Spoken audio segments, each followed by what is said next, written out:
પ્રાંતિજના પેલુદા ગામની સીમમાં આવેલ ખેતરોની પાસેથી પસાર થતી આતમતી કેનાલનું પાણી ખેતરોમાં ફરી વળતા ખેતરો બેટમાં ફેરવાતા તો વગર વરસાદે ખેતરોમાં પાણી ફરી વળતા અને પ્રતિકભાઈ રાકેશભાઈ પટેલના ખેતરમાં તૈયાર થયેલ 6 વીઘા ઘઉંમાં તથા રાકેશભાઈ રણછોડભાઈ પટેલના ખેતરમાં તૈયાર થયેલ કોબીજ ફુલાવર 3 વીઘામાં તૈયાર થયેલ પાકમાં પાણી ફરી વળ્યા હતા કે જેમાં તૈયાર થયેલ પાકમાં પાણી ફરી વળ્યું અંદાજે લાખોનું નુકસાન થયું હોવાનું જાણવા મળી રહ્યું છે।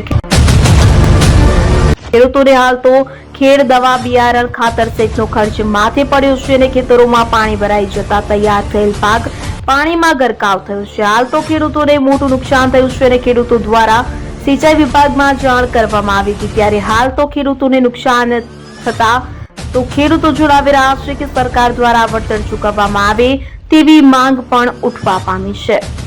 ઉમંગ રાવલ, સાબરકાંઠા।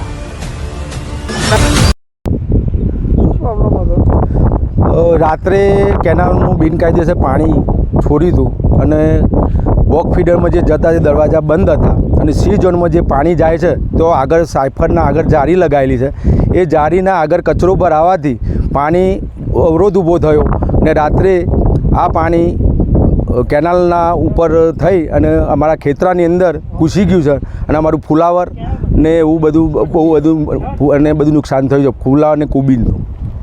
બીજા કેટલા ખેતરમાં પાણી ઘૂસ્યું છે? બીજા અમારા બાજુમાં એક ભાઈ પ્રાંતિજના ખેડૂત છે, એમનો 6 વીઘા ઘઉંની અંદર પાણી ભરાયું છે અને મારા 3 વીઘાની અંદર ફુલાવર કોબીજમાં પાણી ભરાયું છે। સિંચાઈ સાહેબનો કોઈ અધિકારીને તમે જાણ કરી ખરી? મેં અત્યારમાં સવારમાં બોલાયા હતા અને અહીંયા બતાવ્યું હતું, એટલે એવું કહેતા હતા કે આ કંઈ અમારી જવાબદારીમાં કંઈ આવતું નથી, એવો ઉદ્ધતાઈનો જવાબ આપ્યો હતો।